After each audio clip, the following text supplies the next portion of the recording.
2023 was the year for me.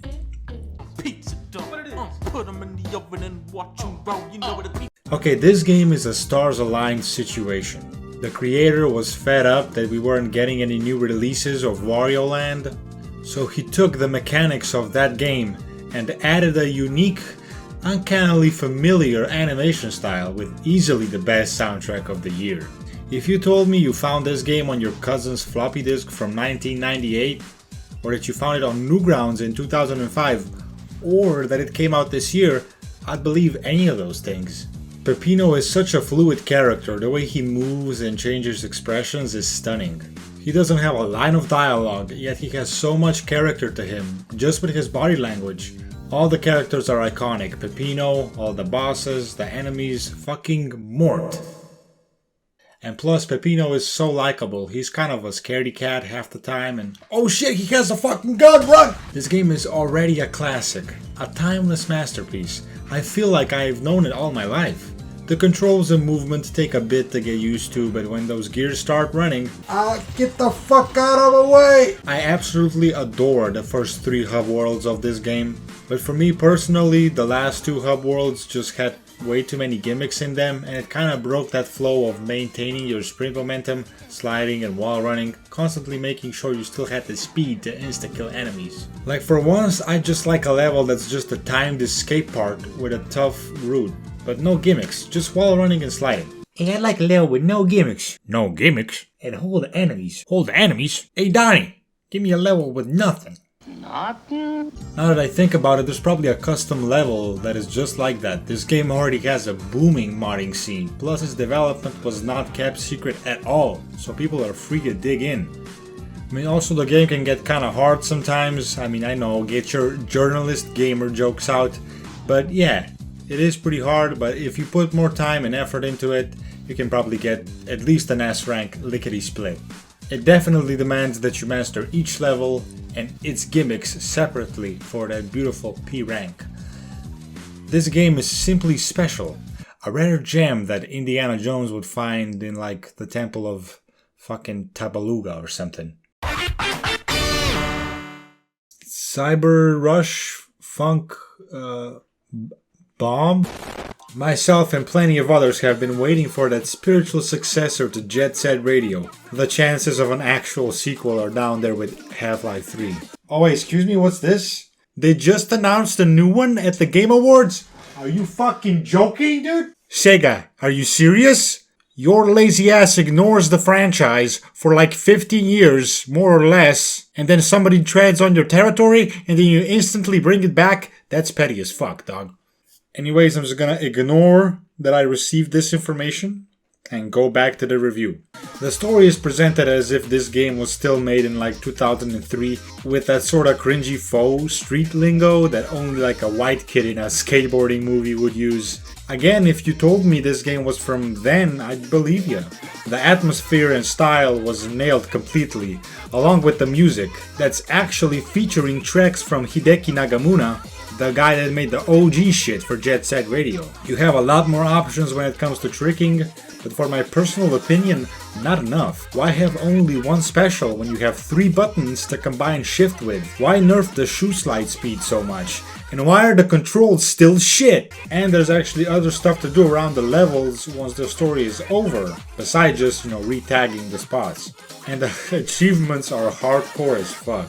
Oh, there it is. I finally got the 2 million combo on the safe house. Okay, so what's next?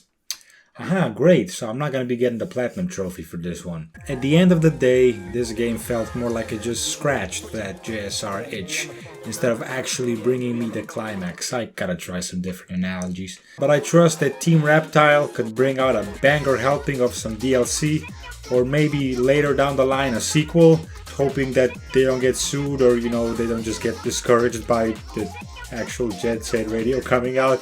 Oh wow, I mean seriously, this can't be a coincidence. Easy! The Fourth Vile Tenant. I honestly completely forgot that this game came out this year. It's most definitely not bad. When I think of Resident Evil 4, I'll always think original. Like the second and third game definitely needed a remake. but the original fourth one can still hold its own to this day, at least in my humble opinion. That may stem from playing it as a kid, but this one of course shows the story in a slightly different manner, and of course it all looks and sometimes plays better. They did a good job of bringing back the iconic elements such as the shopkeeper. They added a parry, which I mean yeah, adding a parry into any game just makes it like 100 times better. But at the end of the day, I did get slightly bored sometimes just standing still and shooting the heads off people slowly walking towards you. And then you sort of intentionally start getting closer and getting some of those cool parries and kicks, so the game lets you have fun if you want. This might be kind of hard to explain, but back when I played the original in like 2008, I think I found this game really mind-blowing. It was so different from the other Resident Evils, and now this remake made me feel like that again. So, as 7-year-old me was impressed by that game, 22-year-old me is impressed by this one. So with that, I can only say that it simply is a good remake of the original. People also like to argue about which Ada looks better, the new or the original, but let's be honest, the hottest Ada is from the original 1992 Resident Evil 2. Spider-Man 2. Cause you know, it's two of them. It's two of them this time. Probably the most anticipated game of the year, and well, yeah, it was quite the spectacle, what can I say? This game is sort of the MCU movie of video games. Everyone was constantly hyping it up to be good, and that's exactly how it turned out, and because of that I wasn't really too blown away. My expectations, which were high, were simply met. I was afraid I wouldn't like the web wings, but I ended up using them quite a lot, especially since you have the wind tunnels, which are basically a road, so this is basically driving, so this is basically GTA now. But the swinging is still crazy, it got much better, obviously. You can curve corners, you can loop-de-loop, you can slingshot yourself anywhere, or there's special spots where you can slingshot yourself. You can create a web line, stand on it, and then slingshot from it and go straight into the wings and you... One of the things I really love in this game is a variety of dialogue. Peter or Miles talk differently during side missions depending on which main missions they've already completed. If you're stopping a crime in progress during free roam, the other Spider-Man can actually see it from afar and jump in to help you, with some dope ass unique takedown animations. There are also other companions you'll meet throughout the various stories, because it's not just the main missions that hold a good story, and you also have unique takedowns with those people. Of course, Venom makes an introduction, and I'm not gonna spoil anything for you, but for those that played the game already, that was quite the fucking introduction, right? Quick spoilerless complaint about the story if you watched all the trailers. I just don't like that there isn't enough Black Suit Peter. Like, I feel like he gets rid of it pretty quickly in the main story. I was hoping to see more bully Spider-Man, and Yuri Lowenthal does it splendidly, even if for a short while. Though I certainly wouldn't call this a perfect game. I've experienced a fair bit of bugs, some harmless but some more fun ruining, such as an environment takedown just not registering, and a gadget that's supposed to pull enemies together instead just like threw them around again after they got connected. Also, once Peter gets the symbiote, his spider arm moves become kinda useless. I mean, the symbiote attacks are just simply better. But Miles has a great and diverse kit, and I'm glad that's there because his specific side missions really account for that. Also, they added a parry, and I mean, yeah, adding a parry into any game just makes it better. But simply put, overall, the game is a big improvement, and I can only wonder what they will do for the third entry, which could be the final one. Alan Wake 2. A rider named Alan Wake is stuck in an Allen Lake, and for Alan Wake to escape the Allen Lake, he must first Allen bake an Allen cake. There sure is lots at Allen Steak. Yo, I gotta quit smoking, like I swear to God. I really didn't know what to expect from Sam and the entirety of Remedy coming off of the previous game and the much more recent Control and both its DLCs. The world was clearly set up to be something ominous and confusing, and to call this game that is a total understatement. To get the gameplay part of the review quickly out of the way, it's the previous game's gimmick but Resident Evil. Like, I'm not gonna lie, the gameplay is just Resident Evil with some very cool looking puzzles. But it's the world, the presentation, the graphics, the story that makes this such a different experience.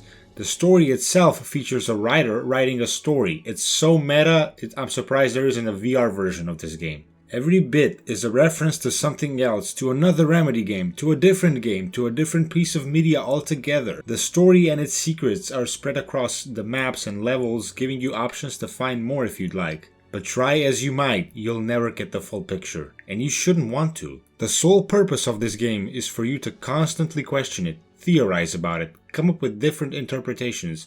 Just like Alan is stuck in a loop in the game, we will play from the start to the end, each time coming up with different answers, perhaps forgetting about the previous ones. In doing so, we will lose our minds again, just like him. The live action set pieces, the actor duality, it all comes together to form an unforgettable experience, and even though it's unforgettable, you can hardly grasp it. I haven't been this engrossed by a plot of a video game since Hotline Miami. Easily the best story out of anything this year. Well, I was supposed to have a multiplayer section, but all I can say is really that CS2's launch was more of a cliff dive. No parachute. But if this video is gonna become a tradition, I'd like to have this traditional ending where I also mention games that I played but were just so bad that I don't want to even give them a quick review. Hogwarts Legacy was just simple and boring. Just anything related to Harry Potter that isn't the original story, books or movies just isn't good. Dead Island 2 was the most basic zombie game. The only thing that game had going for it is the gore system, a perfect example of why the looks shouldn't take more than the works. There were quite a few stinkers this year, and I'm glad I just didn't care to try them all. Also, what I want to make a tradition is that I show you some gameplay of an old game here, and I recommend it to you because it's probably cheaper and better than the games coming out today. This here being Dead Rising 3, gotta be my favorite out of the series, controversial or whatever. Not even sure what I'm hyped for this year. I feel like the list of games worth getting a quick review are getting slim. Also, another tradition for this section, I didn't play Game of the Year, Baldur's Gate 3. I've heard great things, I'm just not an RPG guy. But yeah, that concludes 2023. Made some more videos, gonna make even more this year. Gonna try some different formats. If you're interested, click the bell next to the subscribe button so that you get a special notification when I upload a video. Otherwise, I'll be permanently erased from your YouTube space forever.